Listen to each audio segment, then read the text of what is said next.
biyya baate siyaanaan mimmaanna yaate kottanoo sinee qaamaan taate fagaattee jirte. Ansi dhabeen akkamiin gabbadhu nyaadaanan dhugaa hin furdadhu kooka maaliitiin beekee dubbadhu raajii jaalale.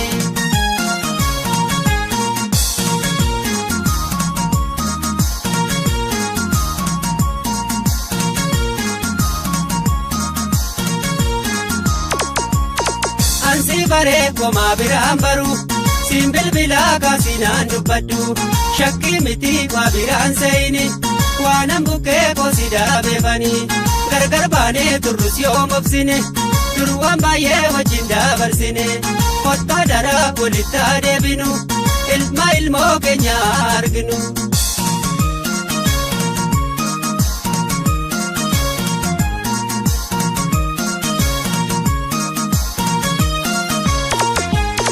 Jiruu wayyeeffachuuf namni biyyaa ba'a ragalfiin hin jiru ganamaaf galgala biyya ormumaa maaltu namaana makalloo firoo fi eenyu namaa ga'a hojjetaaltee bultuu salkanii fi guyyaa dadhabeera jettus maaltu namaa morma nyaatanii dhuganuus cooma biyya orma. Akaayii mana fi nyaata namaa wayyee.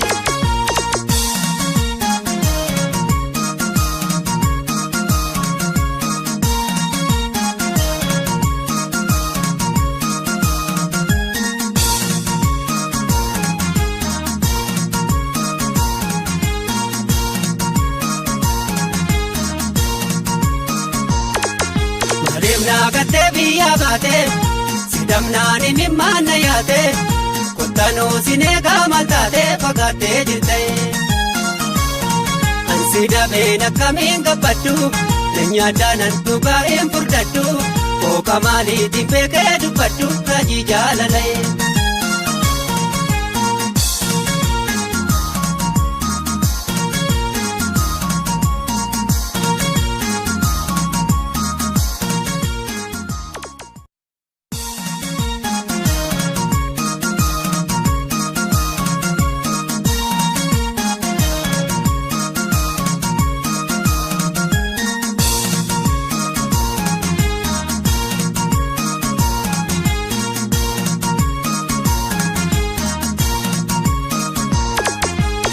Naagattee biyya baate siyaanaan mimmaanna yaate kottanoo sinee qaamaan taate fagaattee jirte.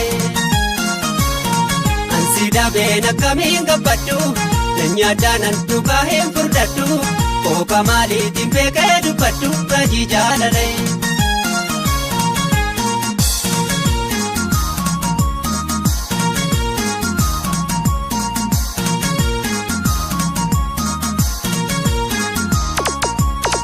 Ansi baree komaa biraan baru siin bilbilaa kaasinaan dubbadhu shakkii miti waa biraan seeyini waanan bukkee koosi daabeefani gargar baanee turrus yoo mobsine durwaan baay'ee wajjin dabarsine kottaa daraa walitti adeebinu ilma ilmoo keenya arginu.